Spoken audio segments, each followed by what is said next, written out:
উত্তরবঙ্গ সফরে যাওয়ার আগে কলকাতা বিমানবন্দর থেকে মাঝরাতে কমিশনের তরফ থেকে সাপ্লিমেন্টারি তালিকা প্রকাশ নিয়ে সরব হয়েছেন মমতা বন্দ্যোপাধ্যায়। প্রশ্ন তুলেছেন কেন মাঝরাতে তালিকা প্রকাশ করা হলো, আর সেই নিয়েই কমিশনকে নিশানা করেছেন তৃণমূল সুপ্রিমো। আর এই প্রসঙ্গে আমরা কথা বলেছিলাম কংগ্রেস মুখপাত্র চন্দন ঘোষ চৌধুরীর সঙ্গে। কি বলেছেন তিনি শোনাবো।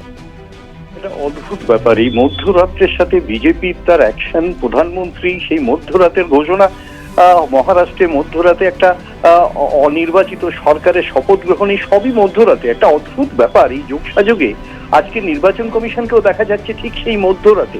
ঘটনার পরিপ্রেক্ষিতে অবস্থা হচ্ছে যে এই সাপ্লিমেন্টারি লিস্ট নিয়ে এত ডিলে করা হচ্ছে কেন এবং কোথায়।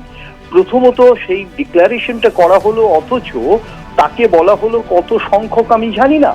গতকাল রাজ্য মুখ্য নির্বাচন কমিশনার পরিষ্কার বলছেন সাংবাদিক বৈঠকে যে আমি জানি না কত সংখ্যা, আমি জানি টোটাল সংখ্যাটা কত, যেখানে 29 লাখের মতো করা হয়েছে ইনফ্যাক্ট, যেটা যেটা নতুন লিস্ট, সাপ্লিমেন্টারি লিস্ট। এখন প্রশ্নটা অন্য জায়গাতে, কি বিশেষ উদ্দেশ্য নিয়ে নির্বাচন কমিশন একটা নির্দিষ্ট দলকে সাহায্য করবার লক্ষ্য নিয়ে কাজ করছে, এটা তো আমরা বহুদিন আগে থেকেই বলছি। কেন্দ্রীয় সরকারের সহায়তায় রাজ্যের বিজেপি এবং আলটিমেটলি যে ঘটনাগুলো ঘটছে তাতে সাধারণ মানুষের এক্সপেন্সেসে আলটিমেটলি সাহায্য করা হচ্ছে একটি নির্দিষ্ট রাজনৈতিক দলকে।